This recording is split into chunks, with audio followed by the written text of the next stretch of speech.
நம்முடைய கிளாஸ்ல வந்து பாத்தீங்கன்னா B Ed first year second semester அதுல வந்து பாத்தீங்கன்னா மேஜர் சப்ஜெக்ட்ல இருந்து இம்பார்ட்டன்ட் 10 மார்க் கொஸ்டின் தான் இன்னைக்கு நம்ம பார்க்க போறோம். சரிங்களா? இப்போ பாத்தீங்கன்னா இந்த மேஜர் சப்ஜெக்ட் நான் உங்களுக்கு ஆல்ரெடி சொல்லியிருந்தேன், செகண்ட் செமஸ்டர் கொஞ்சம் கடினமா இருக்கும். சரிங்களா?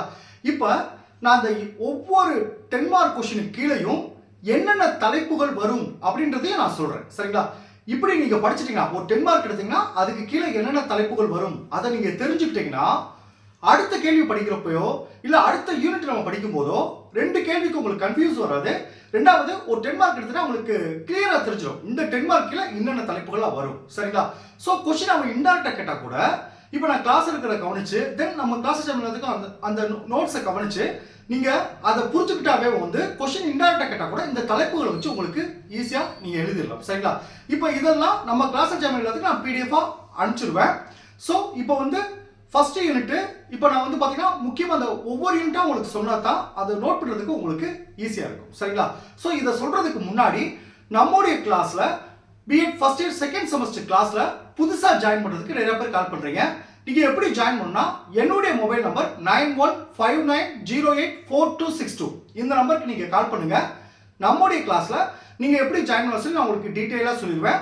அதே மாதிரி புதுசா ஜாயின் பண்ணவங்களுக்கும் நான் இதுவரைக்கும் நடந்த அந்த பழைய கிளாஸ் நோட்ஸ் எல்லாமே நான் அனுப்பிச்சு வச்சிருக்கேன். சரிங்களா? ஓகே, இப்போ நம்ம கிளாஸ் போவோம். இப்போ பாருங்க மேஜர் சப்ஜெக்ட்ல ஃபர்ஸ்ட் யூனிட் பாருங்க. ஃபர்ஸ்ட் யூனிட் பாருங்க. இது ஒரு முக்கியமான விஷயம் பாத்தீங்கன்னா இந்த கேள்வி எல்லாமே எல்லா மேஜருக்கும் காமனான क्वेश्चन தான். எல்லா மேஜருக்கும் உங்க சிலபஸ்ல இருக்கும். தமிழ் மேஜருக்கும் இங்கிலீஷ் மேஜருக்கு மட்டும் தான் மாறும். மற்ற எல்லா மேஜருக்கும் இந்த கேள்வி உங்க சிலபஸ்ல இருக்கும். சோ இந்த கேள்வியை முக்கியமான கேள்வி ஆரம்பத்துல படிக்க ஆரம்பிச்சிருங்க.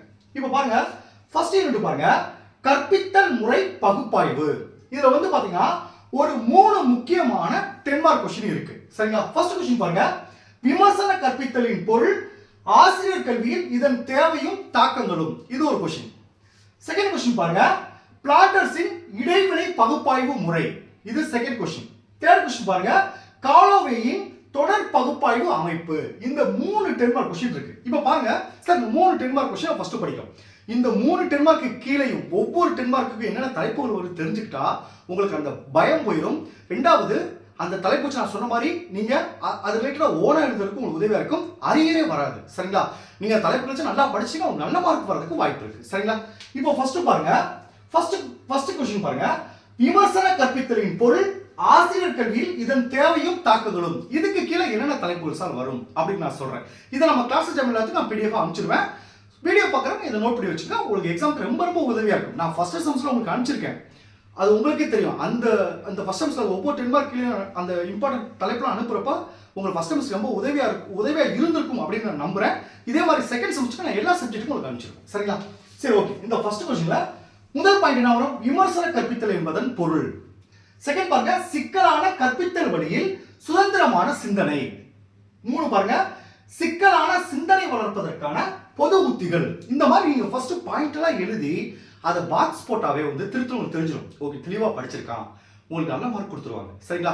அடுத்து பாருங்க, இந்த 3வது क्वेश्चन கீழே நிறைய தலைப்பு இருக்கு. இப்போ நீங்க கேட்கலாம் சார் ஃபர்ஸ்ட் அந்த ஃப்ரண்ட் பேஜ்ல இந்த பாயிண்ட் எழுதுறப்ப இந்த ஒவ்வொரு தலைப்புக்கு கீழே இருக்கிறதா நீங்க எழுதணும். இந்த மெயினான தலைப்பை ஃபர்ஸ்ட் எழுதிட்டு அதை பாக்ஸ் பண்ணிக்கங்க. அடுத்து விவரிச்சு எழுதுறப்ப அந்த கீழே இருக்கிறதா நீங்க எழுதிக்கலாம். சரிங்களா?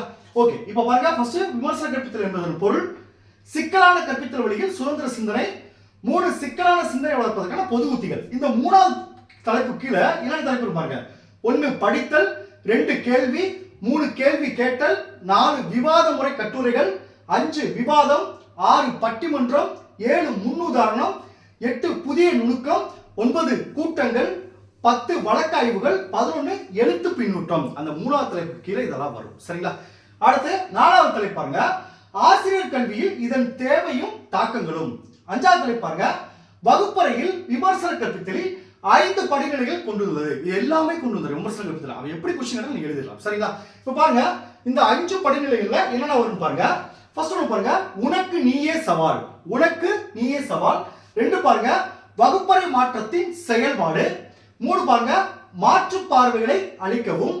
4 மதிப்பீடு மாற்றம். 5 ஊக்கப்படுத்தும் செயல்பாடு. இந்த தலைப்பு எல்லாமே இந்த ஒரு क्वेश्चनல வந்துரும். சரிங்களா? செகண்ட் क्वेश्चन பாருங்க, பிளாட்டர்ஸின் இடைவினை பகுப்பாய்வு முறை. இதுல என்ன தலைப்பு வரும் பாருங்க. ஃபர்ஸ்ட் தலைப்பு ஆசிரியர் உரை.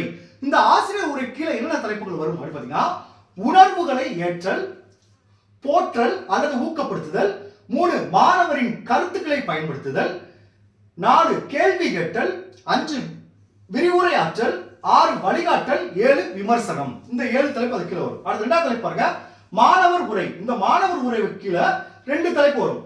மாணவர் உரையை மதிப்பளித்தல், 2 மாணவர் உரை துவக்கம். இந்த 2 தலைப்பு வரும். சரிங்களா? அடுத்து 3வது தலைப்பு பாருங்க, அமைதி அல்லது குழப்பம். 4 பாருங்க, ஆசிரியர் நடத்தை கருத்துக்களின் மறைமுக தாக்கம். இந்த 4க்கு கீழே ஒரே ஒரு பாயிண்ட் வரும், என்னன்னா நேரடி செல்வாக்கு. அடுத்து 5வது தலைப்பு பாருங்க, பிளான்டர்ஸின் இடைவினை பகுப்பாய்வின் செயல்முறை. அதுக்கு கீழே பாருங்க என்ன தலைப்பு பாருங்க, ஃபர்ஸ்ட் ஒன்னு குறியாக்க செயல்திறன். இதுக்கு கீழே என்ன தலைப்பு வரும், குறியீட்டு எண்களை மனப்பாடம் செய்தல், செயல்திறன், எண்களின் வகைப்பாடுகளை பதிவு செய்தல். அடுத்து 2 குறிவிலக்க செயல். சரிங்களா? அடுத்து 6வது பாயிண்ட் பாருங்க, ஒருங்கிணைத்தல். இந்த ஒருங்கிணைத்தல் கீழே என்னென்ன தலைப்பு வரும் பாருங்க, மொத்த ஆசிரியர் நடத்தை, 2 ஆசிரியர் மறைமுக செல்வாக்கு, 3 நேர்முக ஆசிரியர் உரை வீதம், அடுத்து 4 மாணவர் பேச்சு உரை, 5 அமைதி. சரிங்களா? இந்த பாயிண்ட் எல்லாம் நீங்க படிச்சு முடிச்சுட்டு ஒன் டைம் அந்த பாயிண்ட்டை மட்டும் A4 சீட்ல எழுதி பார்த்துங்க. உங்களுக்கு ரொம்ப ரொம்ப நல்லது, மறக்காது. ஒவ்வொரு கொஸ்டினுக்கு என்னென்ன தலைப்புகள் ஒரு சொல்லி 1 or 2 டைம்ஸ் எழுதி பார்த்துருக்கேன். சரிங்களா? அடுத்து 3வது கொஸ்டின் பாருங்க, காலோவேயின் தொடர் பகுப்பாய்வு அமைப்பு. சரிங்களா? இதுல என்னென்ன தலைப்பு வருங்க, ஃபர்ஸ்ட் தலைப்பு பாருங்க அனுமானம், செகண்ட் தலைப்பு பாருங்க சார்லஸ் காலோவே முறையின் பண்புகள், 3 பாருங்க படிநிலைகள். படிநிலைக்கு ஒரு 3 பாயிண்ட் இருக்கு. 1 வகுப்பறை நிகழ்வுகளை பதிவு செய்தல், 2 விதிகள் விதிமுறைகள், 3 வகுப்பறை நிகழ்வின் பதிவிற்கான நெறிமுறைகள். அடுத்து பாருங்க 4வது தலைப்பு பாருங்க மொழிசார் மற்றும் மொழிசாரா நடத்தைகள், 5 பயன்கள், 6 குறைபாடுகள். இதுதான் இந்த 3 கேள்விக்குள்ள பதில்கள். சரிங்களா? அடுத்த கிளாஸ்ல இந்த செகண்ட் குரூப் பாத்தீங்களா, கற்பித்தல் மாதிரிகள்.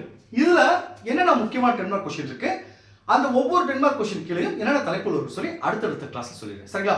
ஃபர்ஸ்ட் மேஜர் சப்ஜெக்ட்டுக்கு நான் 5 யூனிட்டுக்கும் முக்கியமான 10 மார்க் கொஸ்டின் அதுக்கு என்னென்ன தலைப்புகள் வரும் சொல்லி நான் ஃபர்ஸ்ட் நடத்திடுறேன். அதுக்கு அடுத்த சப்ஜெக்ட் போறேன். சரிங்களா? அதே மாதிரி இந்த நோட்ஸ் எல்லாம் நம்ம கிளாஸ் ஜாயின் பண்ணுறதுக்கு நான் PDF ஆக அனுப்பிச்சிடுறேன். சரிங்களா? Okay, thank you students. நம்ம அடுத்த கிளாஸ்ல பார்ப்போம்.